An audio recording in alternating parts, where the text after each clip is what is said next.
تو ہمارا فرض بنتا تھا کہ ہم اپنے محترم چیئرمین صاحب سے روبرو بھی ہوں اور ان کا استقبال بھی ہو۔ تو آج کا یہ پروگرام چیئرمین صاحب کے استقبال میں بھی ہے اور صوبے کے حالات کے پس منظر میں، کیونکہ جانچ کا آدیش آ گیا، جانچ شروع بھی ہو چکی ہے، تو اس لیے پھر ہمیں آگاہ ہونا اور آگاہ کیا جانا بھی ضروری تھا۔ غلطی ہم میں سے کوئی ایک کرتا ہے اور اس کا انجام بہت سارے لوگوں کو بھگتنا پڑ جاتا ہے۔ کسی ایک مدرسے میں کسی بچے کی غلط ناجائز طور پر تادیبی کارروائی ہوئی۔ میں اس لیے کہہ رہا ہوں کہ جب ہم لوگ یوں کہتے ہیں کہ اب ضرب و کوب کا، زد و کوب کا دور نہیں رہا، تو بچے سن کر بہت خوش ہوتے ہیں۔ میں نے اپنے اساتذہ کے پاس گشتی احکام کے رجسٹر میں بھیجا کہ اب وہ دور نہیں رہا، لہذا احتیاط کریں۔ تو ایک دو بچے نے وہ پڑھ لیا تو چرچا کیا کہ مفتی صاحب نے زد و کوب پہ تو پابندی لگا دی۔ تو میں زد و کوب بول رہا ہوں تاکہ وہ عام بچے نہ سمجھیں۔ تو ایک جگہ ایسا ہوا اور اس کی بنا پر مدرسہ سیج ہو گیا اور یہ جانچ کے دوبارہ احکام جاری کر دیے گئے۔ جانچ کرانا حکومت کی اپنی ذمہ داری ہے اور اس میں ہم لوگوں کو اطمینان ہے کہ سرکار کی پالیسیوں کو سامنے رکھتے ہوئے اور اپنے مدارس کے مزاج کو پرکھتے ہوئے ہمارے موجودہ چیئرمین صاحب، خدا ان کو دیر تک رکھے، یہ انشاءاللہ اس کام کو بہت حسن و خوبی کے ساتھ انجام دیں گے۔ امید یہ ہے کہ سرکار بھی مطمئن ہوگی، کیونکہ جانچ انشاءاللہ صحیح ہوگی، صحیح دائرے میں ہوگی اور اہل مدارس کو کوئی پریشانی بھی نہیں ہوگی۔ باقی جو سرکار کی پالیسیاں ہیں ان سے چیئرمین صاحب ہمیں مطلع کرتے رہیں گے، جیسا کہ ابھی ماسٹر احسان صاحب نے ہم سب کو آگاہ کیا ہے کہ اپنی یہ اصلاحات کر لیں۔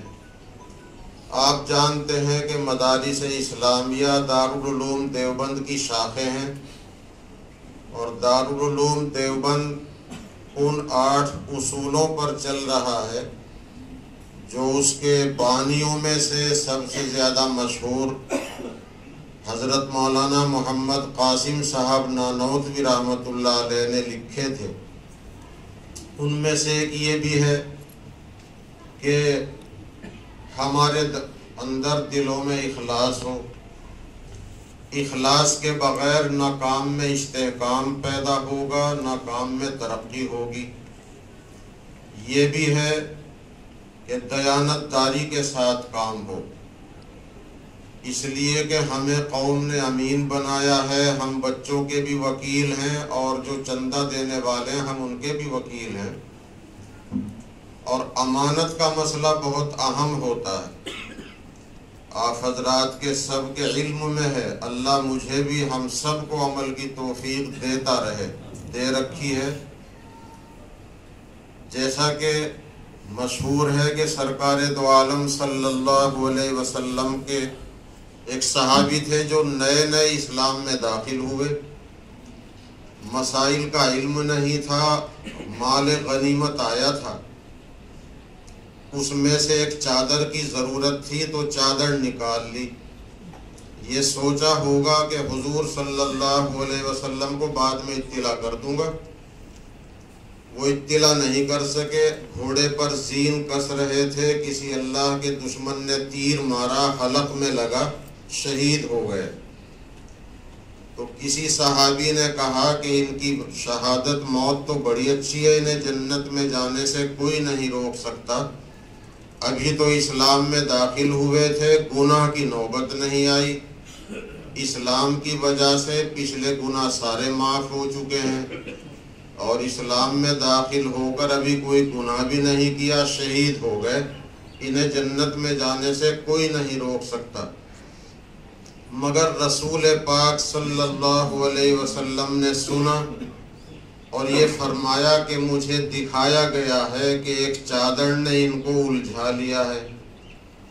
وہ چادر مال غنیمت میں سے بغیر استحقاق کے، بغیر اطلاع کے انہوں نے لی ہے، تو وہ چادر رکاوٹ بن رہی ہے ان کو جنت میں جانے سے، اگرچہ بعد میں بخشش ہو گئی، اس لیے کہ انہوں نے قصداً ایسا نہیں کیا تھا۔ یہی گمان کیا جائے گا کہ ان کے ذہن میں یہ بات رہی ہوگی کہ بعد میں آپ کو بتا دوں گا کہ میں نے ایک چادر لی ہے۔ تو ہم لوگوں کے لیے بھی بڑا اہم مسئلہ ہے یہ مالیات کا۔ اس میں بھی اگر خدا نہ خواستہ ہم کوتاہیاں کریں گے تو پھر پکڑ ظاہری باطنی کیسی بھی آ سکتی ہے۔ اس لیے ہر طرح کی پکڑ سے بچنے کے لیے حساب کو صاف شفاف بھی رکھا جائے، ظاہراً و باطناً۔ اسی طریقے سے ماسٹر احسان صاحب نے جو ہدایتیں کی ہیں ہم توجہ کریں۔